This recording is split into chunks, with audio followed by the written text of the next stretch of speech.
கர்த்தருக்கு ஸ்தோத்திரம். இந்த நாள் தேன்துளி நிகழ்ச்சியிலே உங்களை நான் மீண்டும் சந்திப்பதில் அதிக மகிழ்ச்சி அடைகிறேன். அப்போஸ்தலனாகிய பவுலுடைய ஜீவனுள்ள இந்த வார்த்தைகளுக்கு நாம் பார்த்து கொண்டு வருகிறோம்.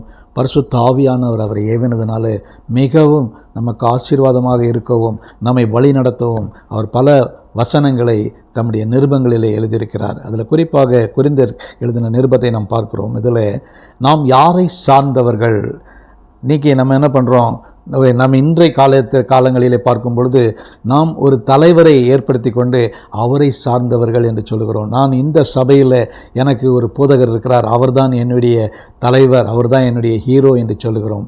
ஆனால் அப்போஸ்தலனாகிய பவுல் மிக தெளிவாக பவுலுடைய காலத்தில் அப்பல்லோ என்கிறதான ஒரு மனிதன் இருந்தான். அந்த அப்பல்லோவை சில பின்பற்றினார்கள். அவனும் இயேசுவினுடைய சுவிசேஷத்தை அறிவித்து கொண்டு வந்தான்.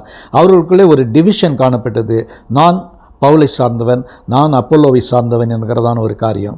ஆனால் இதை தெளிவாக சொல்வதற்காக பவுல் செய்ததான காரியம் என்னவென்று சொன்னால், அதை தொடக்கத்திலேயே அவர்களுக்கு விளக்கி காட்ட வேண்டும் விரும்பினார். இதை அப்பல்லோ சொன்னாரோ என்று தெரியவில்லை. ஆனால் பவுலுக்கு கிடைத்த வெளிப்பாடுதன்படியாக அவர் மிக தெளிவாக விளக்குகிறார். 1 கொரிந்தியர் 3ஆம் அதிகாரத்தில் பார்க்கும் பொழுது, ஒருவன் நான் பவுலை சார்ந்தவன் என்றும் வேறொருவன் அப்பல்லோவை சார்ந்தவன் என்று சொல்லுகிறபடியால் நாங்கள் மாம்சத்திற்குரியவர்கள் அல்லவா? பவுல் யார், அப்பல்லோ யார்?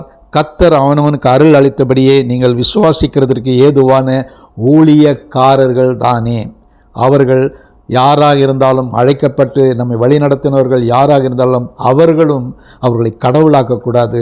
அவர்கள் ஊழியக்காரர்கள் என்று பவுல் மிக தெளிவாக சொல்கிறார். அவர்கள் ஊழியக்காரர் தானே. நான் நட்டேன், அப்பல்லோ நீர் பாய்ச்சினான், தேவனே விளைய செய்தார். இது அருமையான வார்த்தையை பாருங்கள், மிக ஸ்ட்ராங்கான வார்த்தை. நான் நட்டேன், அப்பல்லோ நீர் பாய்ச்சினான், தேவனை விளைய செய்தார்.